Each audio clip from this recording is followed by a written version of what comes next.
Bonjour, chers frères et sœurs. Je vous salue dans le nom de notre Seigneur Jésus-Christ de Nazareth. Demeurez bénis au nom de Jésus. Je me présente encore, je suis la sœur Aïpo-Grâce Princesse Sophia, épouse Zambli. Je viens en cet après-midi ou quelle que soit l'heure pour faire une séquence de ce que j'ai vécu dans le monde spirituel. Je vais vous parler aujourd'hui de 17 faiblesses d'un sorcier. Mais avant toute chose, nous allons d'abord prier. Éternel Dieu Tout-Puissant, nous bénissons ton Saint-Nom, nous te rendons toute la gloire.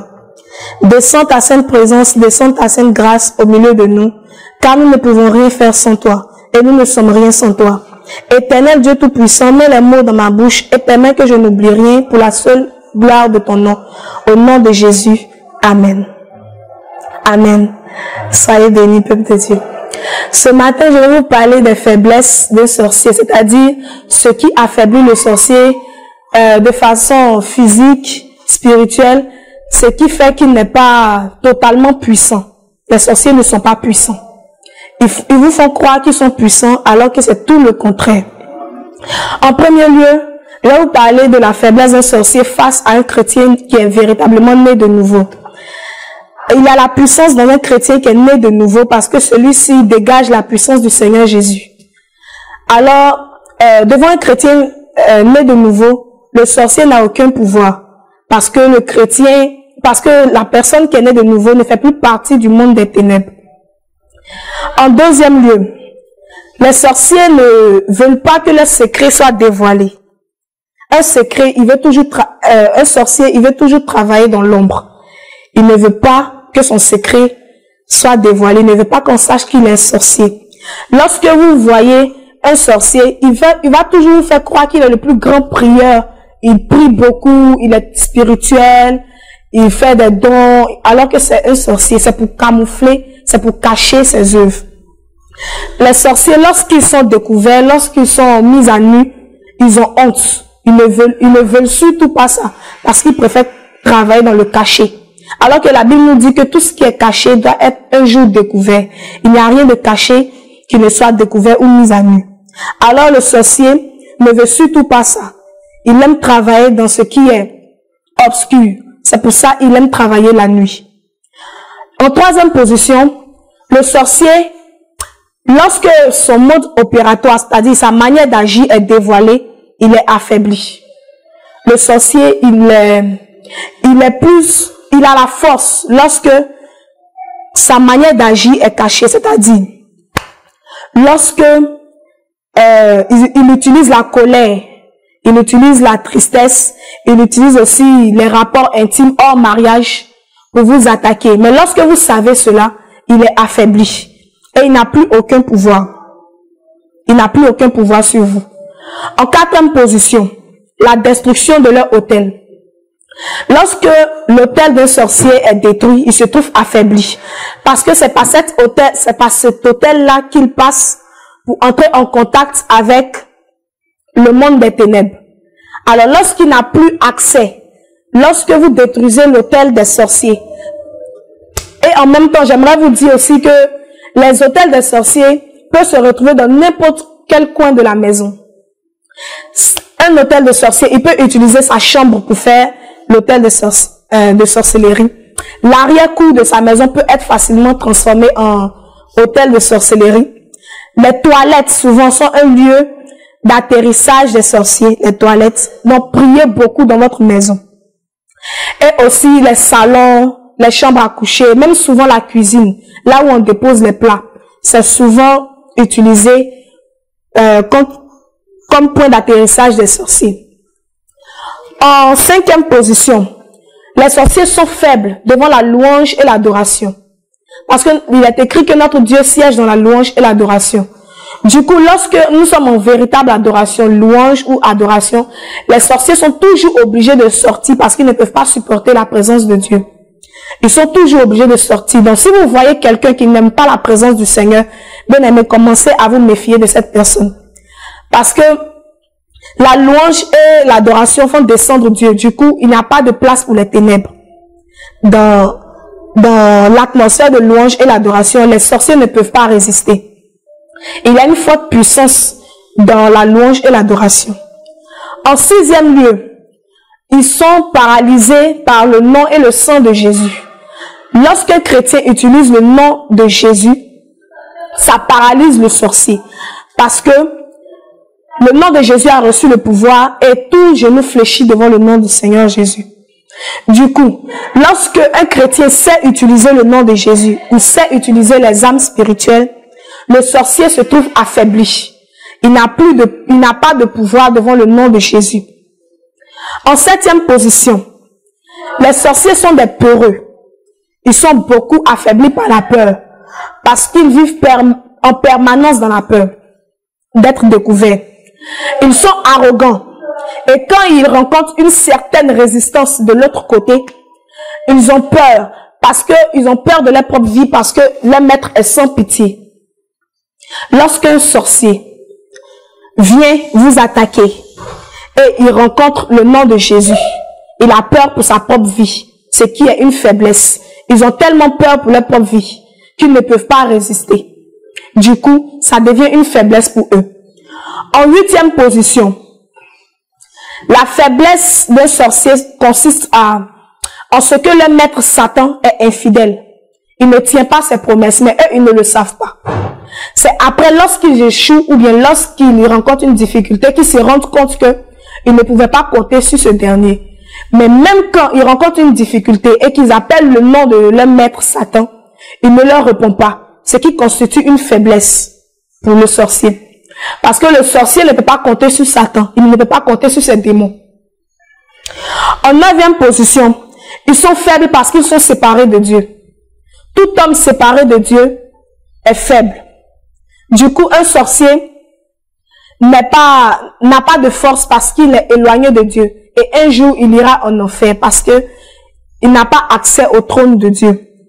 Ils font semblant d'être heureux, mais ils sont misérables. Ils sont tristes, ils sont méchants. Et ils sont très jaloux aussi, les sorciers. Parce qu'ils sont séparés de Dieu. Ce sont des meurtriers. Ils n'ont pas de cœur. Tout cela parce qu'ils sont séparés de Dieu et que leur maître est Satan. En 10e position, les sorciers ont un regard rempli de honte. Lorsque vous voyez quelqu'un qui n'arrive pas, étant un vrai chrétien, vous voyez quelqu'un qui n'arrive pas à vous regarder dans les yeux parce qu'il voit une forte présence de Dieu, méfiez-vous de cette personne. Parce que les sorciers, très souvent, ils n'arrivent pas à vous regarder dans les yeux parce qu'ils sont un peu remplis de la culpabilité. Ils sont remplis de la culpabilité, ils sont remplis de honte. Du coup, ils n'arrivent pas à vous regarder dans les yeux. Et même lorsque vous voulez parler avec eux, ils font tout pour vous fuir parce qu'ils ne peuvent pas supporter la présence de Dieu en vous. En 11e position, ils sont possédés par des démons méchants, ce qui les rend faibles d'ailleurs. Parce que étant possédés par les démons méchants, ils pensent que ils ont une volonté alors qu'ils n'ont plus de volonté. Ce n'est plus eux qui agissent, mais ce sont les démons qui agissent. Ils agissent aussi sous forme animale, ce qui les rend lourds souvent et ça les rend malades. Les sorciers sont malades, ce qui est aussi une faiblesse. Tous les sorciers ont forcément une maladie dans leur vie à cause des démons qu'ils emmagasinent dans leur vie. Un sorcier peut travailler avec plus de 10 000 à 100 000 démons. Mais ils sont tellement flexibles, un démon est tellement flexible qu'ils ne sentent pas. Mais ça les rend tellement lourds, ils s'alourdissent, en sorte qu'ils ne peuvent plus agir physiquement. Vous allez voir qu'un sorcier, soit il a des courbatures chaque matin, il a des maladies étranges, des maladies bizarres, ou bien son pied, il y a toujours une blessure. C'est toujours comme ça. Il travaille avec des démons qui demandent le sang humain. Du coup, lorsqu'ils ne donnent pas du sang, c'est eux-mêmes pour eux qu'on prenne. Donc, ils ont toujours des maladies. Toujours des maladies. Et en 12e position, le sorcier, dans sa marche de sorcellerie, il a peur des représailles des autres sorciers. Entre eux, ils sont faibles parce que ils ont peur de la puissance des autres sorciers. Si un sorcier veut tenter quelque chose avec un autre sorcier, il va toujours demander l'appui de ses esprits. parce qu'il est faible, lui seul. Il ne peut pas aller lui seul en face d'un autre sorcier. Donc, en 13e position, votre joie, bien-aimé, est une faiblesse pour le sorcier. Lorsqu'un chrétien est toujours en joie, lorsqu'un chrétien ne se laisse pas abattre par les situations de cette vie, le sorcier est affaibli. Parce que la joie du Seigneur est sa force. La joie du Seigneur est la force du chrétien. La joie du Seigneur est tout ce qu'un chrétien peut avoir de bon. Alors le sorcier il a vraiment un problème avec votre joie. Votre joie est un malheur pour vous. Donc, bien aimé, s'il vous plaît, restez toujours en joie. Quelles que soient les difficultés, quel que soit ce que vous allez vivre dans votre vie, demeurez toujours en joie. Parce qu'ils se nourrissent de votre malheur. Les sorciers se nourrissent de votre malheur. Lorsque un sorcier est dans votre entourage, vous allez voir qu'il allait tellement content le jour où vous avez une mine abattue ou bien vous avez une mine triste. Donc, ne montrez jamais que vous êtes triste. Ne montrez pas à quelqu'un que vous êtes triste. Sinon, il peut se servir de ça pour avoir accès à votre vie. En 14e position, ils sont au service des démons. Ils pensent contrôler les démons alors que c'est eux qui sont contrôlés par les démons. Ce qui est une faiblesse pour eux. Ils pensent que c'est eux qui donnent des ordres aux esprits. Ils pensent que c'est eux qui assujettissent les esprits. Mais non. Ce sont les esprits qui les dominent. Ce sont les esprits qui sont sur eux. Parce que eux, ils ne savent pas que ce sont des démons. Ils ne savent pas que ce sont des êtres méchants. Eux, ils pensent que ce sont des bons génies. C'est comme ça ils les appellent. Des bons génies. Ils ne savent pas.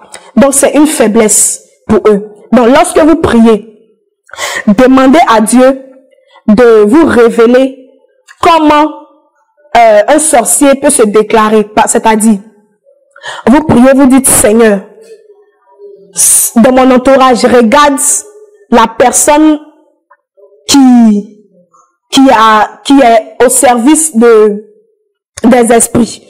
Montre-le-moi, révèle-le-moi. Comme ça, au moins, je pourrais connaître la personne. Mais lorsque aussi, la personne aussi, Dieu ne vous révèle pas parce que la parole de Dieu dit que Dieu parle tantôt d'une manière et tantôt d'une autre. Le sorcier, il est jaloux. Si vous êtes dans un entourage et que vous savez que quelqu'un est très jaloux de vous, c'est un signe de la sorcellerie. Il est très jaloux, il est tout le temps en colère.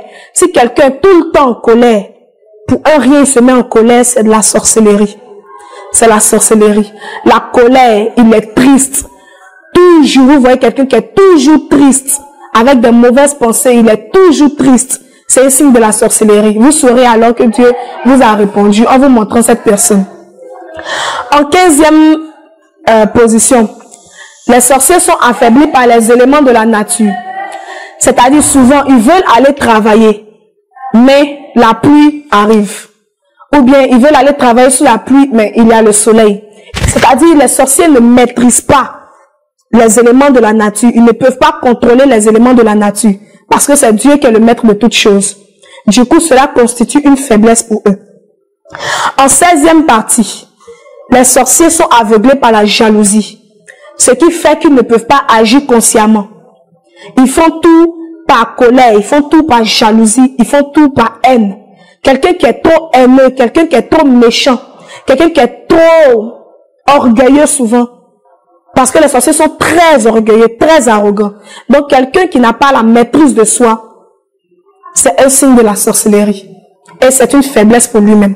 Parce qu'il ne peut pas agir en toute conscience. Il agit sous l'effet de sa colère ou sous l'effet de la jalousie. Et en 17e position, bien aimé, je vais vous parler de la faiblesse d'un sorcier, de sorte qu'il a peur de mourir. Tous les sorciers sont faibles parce qu'ils ont peur de mourir. Quand un sorcier, il voit qu'il doit mourir, c'est là qu'il se rappelle de tout ce qu'il a fait. Et il est envahi par la culpabilité. C'est-à-dire qu'il se rend compte que sa vie n'a plus de sens. C'est une faiblesse pour lui. Sa vie n'a plus aucun sens. C'est là maintenant qu'il commence à demander de l'aide ici et là, ici et là. Il est faible de ce que il a peur de mourir. C'est ce dont je voulais vous parler aujourd'hui. Les faiblesses des sorciers. Plus tard, nous reparlerons encore de d'autres choses qui pourront fortifier votre foi. Demeurez bénis au nom de Jésus. Nous allons maintenant prier pour la fin de cette capsule. Parce que le Saint-Esprit nous a aidés à pouvoir nous rappeler de certaines choses. Et même si certaines choses sont encore oubliées, le Saint-Esprit nous révélera pour plus augmenter votre foi. Bien-aimés, levons la voix et prions. Éternel Dieu Tout-Puissant, nous te rendons grâce, nous bénissons ton Saint-Nom. Merci de ce que tu as permis cette émission. Merci de ce que tu as pourvu à mes idées. Éternel Dieu Tout-Puissant, tu t'es révélé et tu as démontré ta gloire. Ta sainte présence a été au milieu de nous. Nous bénissons ton nom pour la vie de tous ces gens qui regarderont cette émission. Béni sois-tu. Et nous détruisons au nom de Jésus toute forme de représailles, tout ce qui les empêchera d'écouter cette émission. Au nom puissant de Jésus. Amen. Amen.